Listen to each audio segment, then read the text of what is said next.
اس کے بعد ہی آپ کو وظیفے کی سمجھ آئیں گی۔ پہلا ہے کہ اگر اللہ تعالیٰ ہم گناہ کرتے ہیں، ٹھیک ہے، اگر توڑے بھی کرتے ہیں، زیادہ کرتے ہیں، تو ہم میں سے بہت سے لوگ ایسے ہوتے ہیں جن کو آپ نے سنا ہوگا کہ یار مجھے دین کی کچھ باتوں کا علم تو تھا لیکن ابھی میں بھول گیا ہوں، یا ابھی مجھے وہ بات یاد ہی نہیں آ رہی۔ تو جب ہم گناہ کرتے ہیں، سب سے پہلا امپیکٹ ہماری لائف میں یہ ہوتا ہے کہ اللہ تعالیٰ ہم سے دین کی نالج چھین لیتا ہے۔ اللہ تعالیٰ ان بندوں کو اپنے دین کی نالج نہیں دیتا جو گناہ کرتے ہیں، اگر وہ توڑے کرتے ہیں، اگر وہ زیادہ کرتے ہیں، گناہ ہوتے ہیں، ٹھیک ہے۔ فار ایگزامپل، اگر آپ کو سانپ ڈستا ہے تو وہ زہر کی مقدار نہیں دیکھتے لوگ کہ یا تو اس کو زیادہ اس میں زہر اس کی باڈی میں پھیل گئے یا کم پھیلا ہوا ہے، وہ اس سانپ کے ڈسنے کو دیکھتے ہیں۔ ویسے ہی امپیکٹ ہماری لائف میں گناہ کا ہوتا ہے۔ ہم یہ نہیں دیکھتے یہ چھوٹا ہے، یہ بڑا ہے، یہ زیادہ ہے، یہ کم ہے، گناہ ہے۔ اگر آپ گناہ میں مبتلا ہے تو اللہ تعالیٰ آپ کو اپنی دین کی نالج نہیں دے گا۔ اگر آپ کو کوئی بات پتہ تھی، وہ اللہ تعالیٰ نے آپ سے چھین لی، تو اس سٹیج پر آپ یاد رکھیے کہ آپ کو توبہ استغفار لازمی کرنی ہے، کیونکہ آپ اس سٹیج میں آ گئے کہ آپ کو گناہ کر چکے ہیں، یا گناہ کا ارادہ کیا تھا، یا گناہ کیا ہوا ہے۔ تو کائنڈلی اگر آپ کو دین کی علم تھی، ابھی وہ بات آپ کو یاد نہیں، یا وہ دین کا جو ٹاپک تھا وہ آپ کو نہیں یاد، یا کوئی حدیث ایسی تھی جو آپ کو بھول گئی ہے، تو کائنڈلی اس سٹیج پر توبہ استغفار کرے، گناہوں کی معافی مانگے، کیونکہ اللہ تعالیٰ نے آپ سے دین کی وہ روشنی چھین لی ہے۔ دوسرے نمبر پر آتا ہے رزق کی کمی یا ڈپرائیو آف رزق۔ اب یہ کس طرح ہے؟ جیسے میں نے آپ سے پہلے کہا کہ رزق نہ صرف مال ہے، نہ پیسہ ہے، اچھی بیوی، اچھا شوہر، اچھے بچے، اچھا دوست، اچھی کمیونٹی، اچھا آپ کامیابی کہہ لیں، یہ سب رزق میں آتا ہے۔ فار ایگزامپل، اگر آپ سن کر بیٹھے ہیں، اگر آپ گناہ کر چکے ہیں، یا آپ گناہ کا ارادہ کرتے ہیں، اگر گناہ کا ارادہ نہیں بھی کیا ہوا، کیونکہ وہ زیادہ میٹر نہیں کرتے، اگر فار ایگزامپل آپ گناہ کا ارادہ کرتے ہیں، آپ نے گناہ نہیں کیا، تو آپ کو کوئی سزا، کوئی اس میں نہیں شمار کیا جائے گا۔ لیکن اگر آپ گناہ کر بیٹھے ہیں تو کائنڈلی آپ گناہ سے توبہ کریں اس سٹیج پر کہ اگر آپ کو اچھے دوست آپ کے تھے وہ چھن گئے، آپ کی اچھی بیوی تھی، یا وہ بد اخلاق ہو گئی ہے، یا بچے بد اخلاق ہو گئے ہیں، تو اس سٹیج پر آپ کو گناہ سے توبہ کرنا ہے۔ اب یہاں پر بہت سے لوگوں کا کوسچن یہ ہوتا ہے کہ بھئی سیلیبریٹی کے پاس تو بہت سارا پیسہ ہے، وہ لوگ کل عام گناہ کرتے ہیں، بے پردگی بھی ان میں ہے۔ تو میں آپ سے ایک بات کہتی ہوں کہ آپ دیکھ لیں ان سیلیبریٹیز کو، کتنا فیم ہے، کتنے وہ فیمس ہے ورلڈ میں، لیکن اگر ان سے وہ پیسہ چھین لی جائے، اگر کسی کو یہ چانس ملے کہ ان کا پیسہ لے اڑے، تو کیا وہ سیلیبریٹی ان کی وہی عزت رہے گی جو پیسہ ہونے کے باوجود تھی ان کے پاس؟ آبویسلی نہیں۔ وہ پیسہ، وہ فیم، وہ جو مشہور تھے، وہ پیسے کی وجہ سے تھے۔ اگر کسی کو چانس ملتا ہے کہ ان کو وہاں اس کامیابی سے گرا دے، تو یقین کیجیے گا کوئی بھی پیچھے نہیں ہٹے گا کہ وہ ان سیلیبریٹی کو کتنی ہی اونچی جگہ سے کیوں نہ گرا دے۔ عزت صرف ان کے پیسے کی ہوتی ہے، اللہ تعالیٰ نے نہ ان کو عزت دی ہوتی ہے۔ جب وہ اللہ تعالیٰ کی باؤنڈری سے نکل جاتے ہیں تو اللہ تعالیٰ بھی ان کو اپنے حدود سے نکال لیتا ہے، ان کو اپنے اچھے اور فیوریٹ بندوں کی لسٹ سے نکال لیتا ہے۔ تو کائنڈلی اس بات پر دل افسردہ کرنے کی ضرورت نہیں ہے کہ فلاں بندہ تو اتنا مالدار ہے، وہ گناہ بھی کرتا ہے، وہ سوشل میڈیا پہ بھی آتا ہے، وہ یہ چیزیں بھی کرتا ہے، وہ اچھی جگہ پر بھی جاتا ہے، اچھے کپڑے بھی پہنتا ہے۔ اللہ تعالیٰ نے ان کو دی ہوتی ہے، لیکن کل کو انہی کا مال ان کے گلے میں زہریلا سانپ یا گنجا سانپ بن کے ڈالا جائے گا۔ تیسری ہمارے پاس آتی ہے سجدے کی توفیق چھین لینا۔ اب ہمارے کچھ گناہ ایسے ہوتے ہیں جو ہمیں اللہ تعالیٰ سے دور کر لیتے ہیں، اللہ تعالیٰ اور ہمارا کنیکشن بہت ویک ہو جاتا ہے۔ میں یہاں آپ کو ایک مثال دیتی ہوں۔ فار ایگزامپل، اگر آپ کو اپنے ان دوستوں سے دور کر لیا جائے جو آپ کے جگری دوست ہیں، یا آپ کو اپنی بیوی سے دور کر لیا جائے، یا آپ کو اپنے بچوں سے، خونی رشتہ داروں سے دور کر لیا جائے، آپ کو اللہ تعالیٰ اکیلا چھوڑ دے، تو آپ کیسے فیل کرتے ہیں؟ اس سٹیج پر یا اس جگہ پر انسان کبھی کبھی یہ سوچتا ہے کہ میں خودکشی کر لوں۔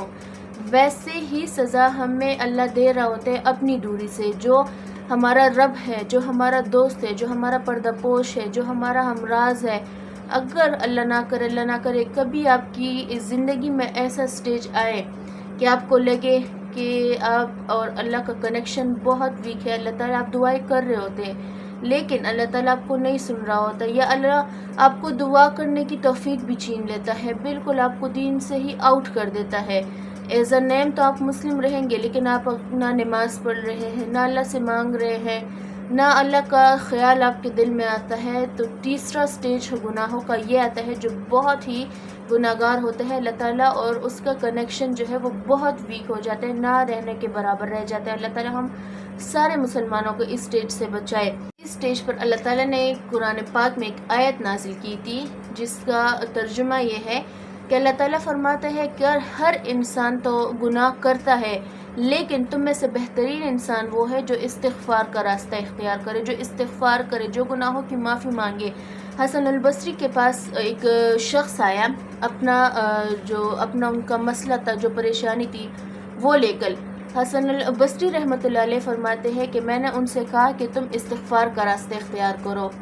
جب وہ تشریف لے گئے، وہ دوسرا شخص حسن البصری رحمۃ اللہ علیہ کے پاس آیا، انہوں نے اپنا مسئلہ بیان کیا، ان کو بھی حسن البصری رحمۃ اللہ علیہ نے استغفار کا وظیفہ دیا کہ استغفار زیادہ سے زیادہ کیا کرو۔